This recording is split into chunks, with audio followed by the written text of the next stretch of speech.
Valérie, pour les prochaines étapes, quelles sont les nouvelles innovations digitales que vous comptez mettre en place? Vous nous avez parlé effectivement de l'iPad en boutique. Qu'est-ce que vous avez prévu pour le futur? Déjà, avant de reparler de l'iPad en boutique, mais l'ambition de Comptoir sur le web, elle est véritablement très forte aujourd'hui. L'objectif, c'est que le business du web prenne à peu près entre 10 et 15% des parts de marché du chiffre d'affaires global de la marque. Donc là, c'est une ambition qui est très forte dans le groupe, qui est partagée à la fois par Comptoir, mais par l'ensemble des entités du groupe auquel appartient Comptoir, qui est le groupe Fast Retailing. Pour répondre à cette ambition, il y a 3 grands leviers. Le premier, c'est de basculer maintenant dans une démarche d'acquisition, puisque jusqu'à présent, on était uniquement dans une démarche affinitaire et de fidélisation. Donc, on se rejoint. L'acquisition, ça va... alors, je ne sais pas si on fera x10, mais en tout cas, l'idée, c'est d'aller travailler sur avec de nouveaux partenaires. Pour accroître la visibilité de la marque. C'est également de mettre en place un certain nombre de leviers marketing, alors nous de type retargeting qui fonctionne pour le coup très très bien. Donc il y a une vraie grosse démarche d'acquisition qui va se lancer pour Comptoir. Deuxième levier, c'est l'internationalisation, parce qu'évidemment Comptoir est également une marque, Comptoir des Cotonniers est une marque internationale. Aujourd'hui le site est purement franco-français, donc même si on livre dans l'ensemble des pays européens, on va basculer l'ensemble des sites dans différentes langues, avec toutes les problématiques dont vous parliez, c'est qu'on ne parle pas un allemand comme on parle un français, ou une allemande comme on parlait une française plutôt, puis encore moins une japonaise qu'à une française. Donc là, on a vraiment toute une partie adaptation culturelle, à la fois de nos messages, des interfaces, pour pouvoir parler à ces clientes-là.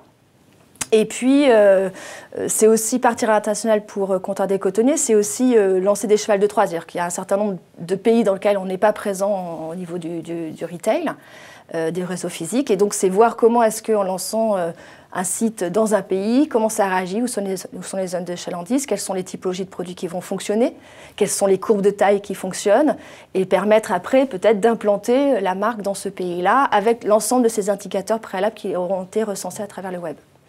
Donc ça, c'est le deuxième grand levier. Et le troisième, c'est celui auquel on croit. Donc c'est vraiment le service, entre guillemets, sans couture entre le web et le réseau physique.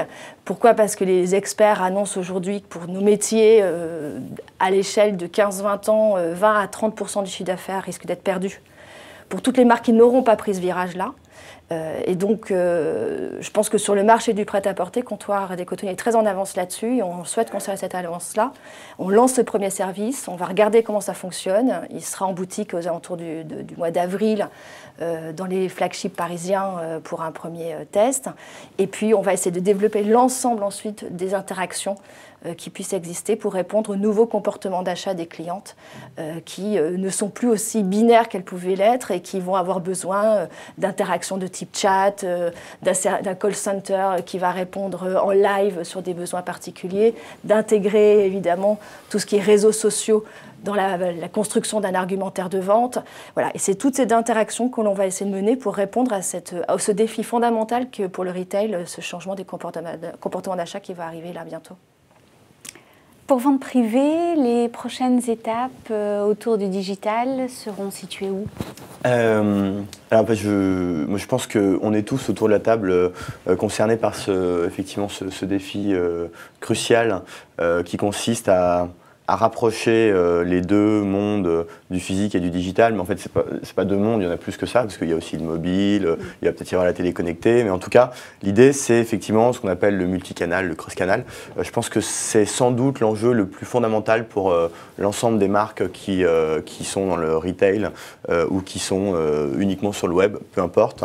Et donc évidemment nous on essaye de jouer un rôle dans la facilitation de la construction de cet écosystème, parce que c'est au-delà de la perte de chiffre d'affaires potentiel que vous mentionniez, pour ceux qui ne se positionneront pas, à court terme, il y a du gain de chiffre d'affaires qui peut se faire très rapidement. L'ensemble des expériences que j'ai eues, moi, à titre personnel, et des études qu'on lit, montrent qu'un client cross-canal et un client de plus grande valeur, entre guillemets, qu'un client qui ne l'est pas, plus grande valeur parce qu'il est plus engagé, plus grande valeur parce que souvent il consomme plus de la marque.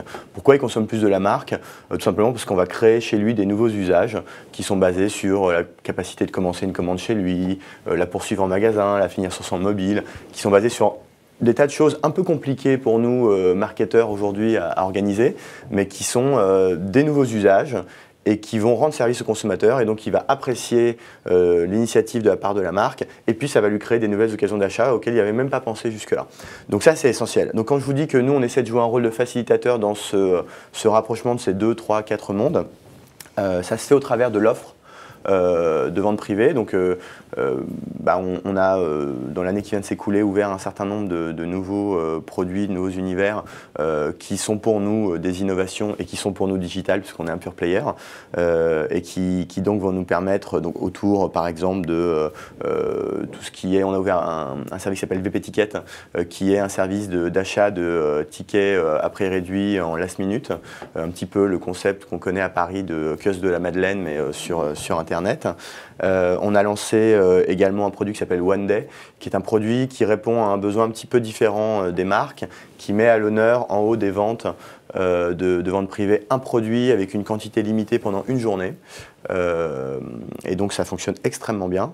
On a développé, on est en train d'accélérer dans le domaine du voyage, où également on a un rôle à jouer, dans le domaine du vin, où on a un rôle assez clé, parce que je pense qu'on est un des 2 plus gros vendeurs de vin sur Internet en France aujourd'hui. Et puis, dans le process de nos marques partenaires et ce qu'on appelle le Drive to Store, on a lancé il y a quelques mois un produit qui s'appelle Rose Deal, qui est un produit qui, en gros, nous permet d'utiliser le trafic de vente privée pour pouvoir proposer des bons d'achat à prix réduit sur le site, avec lesquels on arrive à générer des volumes de clients très significatifs qui vont ensuite aller dans vos boutiques dépenser leur bon d'achat.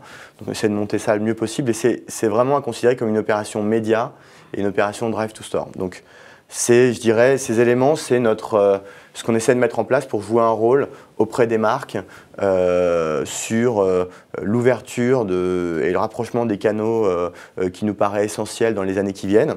Ça, c'est un côté. Et en ce qui nous concerne à nous, c'est l'autre côté.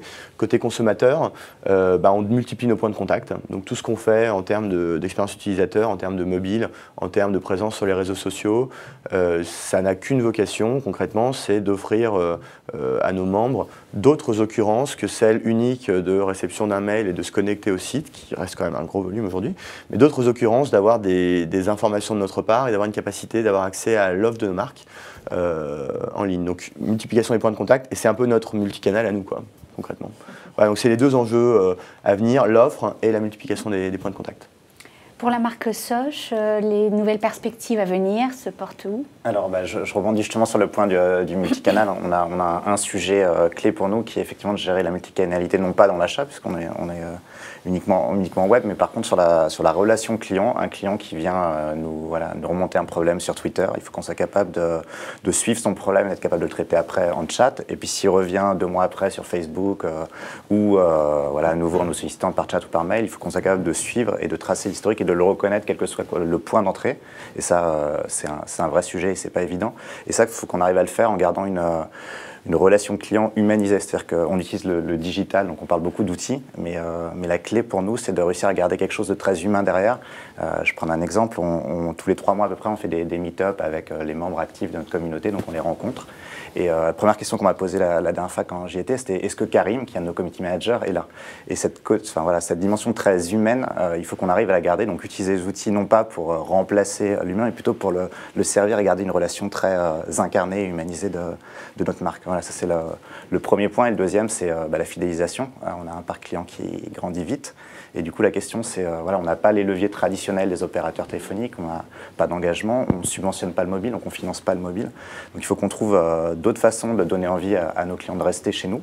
Et ça, bien sûr, la base, c'est le triptyque prix, offre, service. Puis au-delà de ça, c'est, on parle beaucoup de communauté, c'est comment est-ce qu'on utilise cette communauté pour leur donner d'autres bonnes raisons de rester. Donc c'est la façon dont on l'anime online, mais c'est aussi ce qu'on fait pour le coup dans la vraie vie. Voilà, on met en place des événements. On fait, voilà, en ce moment, on a un bus qui passe dans les grandes villes, à Paris, Lille, Lyon, Marseille. On met en place des événements, des concerts, donc plein de choses qui font qu'à un moment, ils doivent se sentir membres d'une communauté. Et en tout cas, c'est ça qu'on essaie de construire. Et pour leur donner envie de rester au-delà des fondamentaux et de la proposition forfait, mobile, service. Voilà. Eh ben, merci à tous pour votre retour d'expérience très intéressant. Je vous donne rendez-vous à une prochaine table ronde d'innovation et cross-média. À bientôt. Merci. Merci.